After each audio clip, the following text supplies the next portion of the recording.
जवळपास 3 ते 3.5 वर्षानंतर सोलापूर महानगरपालिकेच्या निवडणुका अखेर जाहीर झाल्यात। निवडणुकाचं बिगुल आता राज्यभरामध्ये वाजलंय। 29 महापालिकांच्या निवडणुका होत आहेत, त्यामध्ये सोलापूर महानगरपालिका देखील आहे।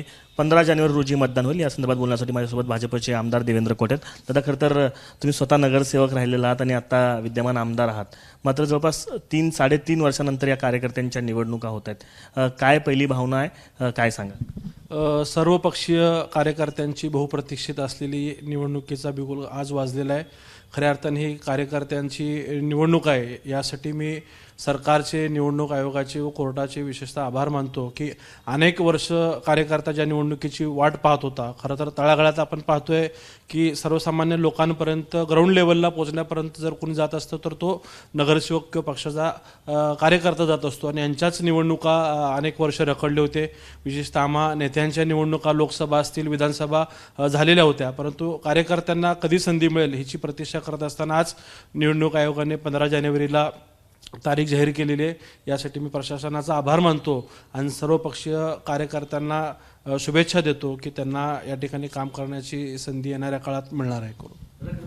तुम्ही जसं म्हणालात की अत्यंत महत्त्वाच्या निवडणुका आहेत, तुम्ही नगरसेवक म्हणून आमदार तुमचा प्रवास राहिला आहे। या निवडणुका नसल्यामुळं आमदारांवरती थेट ताण येत होतं एक प्रकारे, कशा पद्धतीचा त्रास तुम्हाला सहन करावा? हो, मी आता नूतन आमदार म्हणून वर्षभर झालं शहरात काम करत असताना पाहतोय, आणि आपल्याला माहिती आहे की मी वयाच्या 21व्या वर्षी नगरसेवक झालोय। 10 वर्ष प्रभावी नगरसेवक म्हणून काम केलं।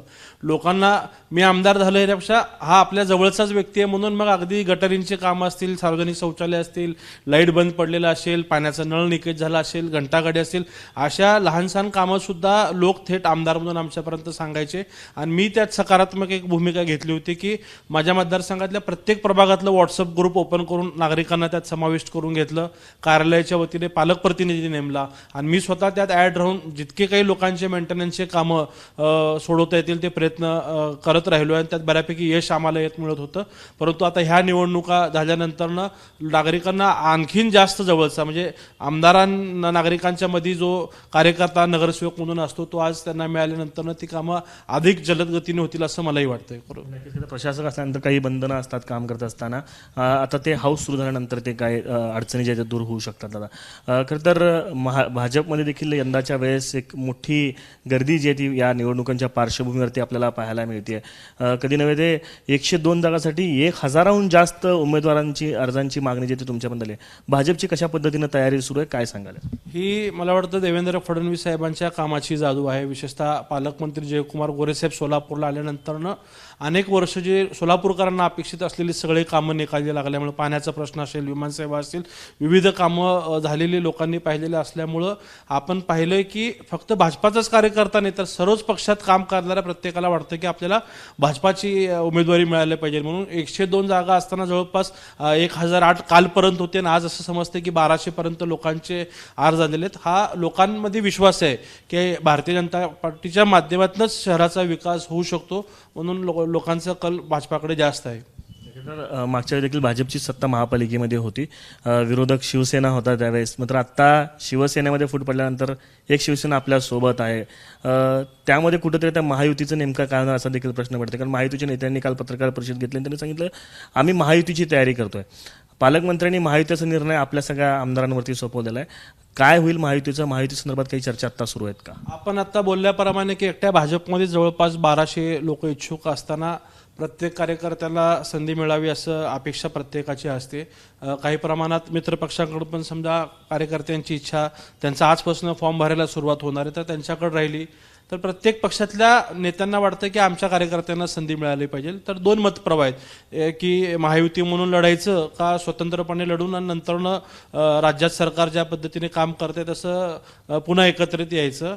आज पालकमंत्र्यांचा जो कार्यक्रम झाला त्यात त्यांनी शहरातले 3 आमदार आणि शहर अध्यक्षांवरती तो निर्णय दिलेला आहे, तर आम्ही निश्चितच याबाबत एकमताने चर्चा करूयात आणि मित्रपक्षांशी बोलणं करूयात, आणि त्यातनं जे काही योग्य राहील त्याबाबत आम्ही सकारात्मक प्रयत्नशील राहूयात हे करून.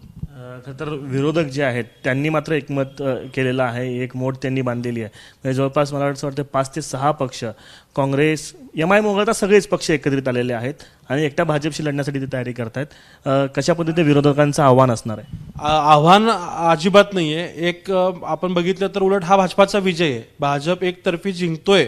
भाजपला रोखणं अवघड विरोधकांना पटलेलं आहे की आता आपण भाजपाला रोखू शकत नाही, म्हणून सगळे विरोधक एकत्र आलेले आहेत. आणि मी अधिवेशनाच्या काळातही बोललोय की ह्या सगळ्यांना एकत्रित येऊन सुद्धा 100 तगडे किंवा सक्षम उमेदवार मिळणार नाहीत. केवळ ह्यांची दुरावस्था झालेली आहे. कुठेतरी एक त्यांचा केविळवाना प्रयत्न आहे. आज काँग्रेस पक्षाच्या बाबतीत बोलायचं झालं तर एक आकडी सुद्धा काँग्रेसला पार करणं अवघड आहे. त्यामुळे मला वाटत नाही की ह्या लोकांचं आव्हान असेल हे करून. विद्यमान खासदार आहेत सोलापूरच्या आणि मोठा नेता असताना देखील एक आकडा देखील पार करता येणार नाही असं म्हणतात. कोण मोठा नेता? प्रणिती शिंदे, सुशीलकुमार शिंदे. प्रणिती शिंदेंना नगराध्यक्ष जिल्ह्यात मिळालेले नाही आहेत. एकही नगरपालिका त्यांना काँग्रेस पक्षाच्या हिमतीवरती लढवता आलेली नाही आहे. एकाही नगरपालिकेत सगळेचे सगळे उमेदवार त्यांना काँग्रेसची उभा करता आलेले नाहीत. मग हे असं असताना त्यांचं आव्हान असेल आपण कसं म्हणणार? मी मागच्या वेळेसही बोललेलो आहे की त्यांनी स्वतःची निवडणूक करून ते मोकळे झाले. कार्यकर्त्यांना त्यांनी वाऱ्यावर सोडलेलं आहे आणि त्याचाच हा परिणाम सध्या शहरात महापालिकेत महाविकास आघाडीने विशेषतः काँग्रेस पक्षाच्या बाबतीत होतोय. म्हणून हार्डली 100 सुद्धा उमेदवारीचे अर्ज त्यांच्याकडे आलेले नाही. 3 वेळा मुदत वाढ द्यावी लागली त्यांना, तरी सुद्धा त्यांना प्रतिसाद मिळत नाही. ह्याला कुठेतरी तेच आणि त्यांचे विद्यमान शहर अध्यक्ष जबाबदारी असं मला वाटतंय. करून 1200 जेव्हा अर्ज येतात पक्षाकडे त्यावेळेस बंडखोरीची शक्यता दाट वाढते. पक्षामध्ये बंडखोरी शमवण्याचं एक मोठं आव्हान असणार आहे तुमच्यासमोर भाजपमध्ये. भारतीय भारतीय जनता पार्टीचा कार्यकर्ता हा पक्षाची तत्व निष्ठा घेऊन काम करत असतो. लोकशाही मार्गाने काम करणारा भाजप पक्ष आहे. यात स्वाभाविक आहे प्रत्येक शेवटच्या घटकापर्यंतच्या कार्यकर्त्याला फॉर्म भरण्याचा अधिकार आहे. त्या अनुषंगाने सगळ्यांनी फॉर्म भरलेला आणि ती इच्छा व्यक्त करण्याचा त्यांना तो अधिकार आहे. पण पक्षाची जी स्क्रुटिनी कमिटी असेल ती ह्या सगळ्यांच्या मुलाखती घेईल. यातनं याद्या छाननी करून ज्याचं इलेक्टिव्ह मेरिट आहे त्या अनुषंगाने शहर अध्यक्ष असतील ह्या नावांची यादी प्रदेशाला पाठवतील आणि प्रदेशाकडनं अंतिम निर्णय येईल. करून निकष काय असले? कारण नवे, जुने, तरुण, युवा अशा पद्धतीचे वादविवाद आता सुरू झालेले आहेत. नेमकं कोणाला उमेदवारी मिळणार, काय चर्चा सुरू आहे आता पक्ष पातळीवरती? कोणाला उमेदवारी दिली? असं नवीन जुनं वगैरे असं काय अजिबात कोणाचा वाद नाहीये. एकदा मुख्यमंत्री साहेबांचं असं स्पष्ट म्हणणं आहे की एखाद्याचा प्रवेश झाला म्हणजे तो आपलाच आहे. तो जुना आहे का नवीन आहे तो विषय नाही, त्याला आपण स्वीकारले तर तो आपला आहे. हां, उमेदवारी पक्षात कोणी आलं म्हणजे उमेदवारी 100% मिळते ह्या भूमिकेत मी नाही आहे आणि पक्षही नाही आहे. तर ज्याचं इलेक्टिव्ह मेरिट असेल त्या इलेक्टिव्ह मेरिटवरती पार्टी बरोबर निर्णय घेईल असं मला वाटतंय. करून इलेक्टिव्ह मेरिटवरती पार्टी निर्णय घेईल अशा पद्धतीच्या भावना ज्या आहेत त्या देवेंद्र कोटे या ठिकाणी व्यक्त करतात. आणि विरोधकांचं कुठलंही आव्हान जे ते भाजपला सोलापुरात नाही असं त्यांचं म्हणणं आहे. ज्या पद्धतीनं आत्ता भाजपकडे उमेदवारी अर्ज येत आहेत, 1200पेक्षा जास्त कार्यकर्त्यांनी उमेदवारीसाठी मागणी केली. त्यामुळं भाजपमध्ये एक बंडखोरी शमवण्याचं एक मोठं आव्हान असणार. तर मित्रपक्ष जे आहेत त्यांच्यासोबत देखील समझोता करण्यामध्ये देखील मोठी शर्यत जी आहे ती पक्षाला पातळीवरती करावी लागणार आहे. कॅमेरा पर्सन युक्ता दिसा, आफताब शेख, ABP माझा, सोलापूर. ABP माझा, उघडा डोळे बघा नीट.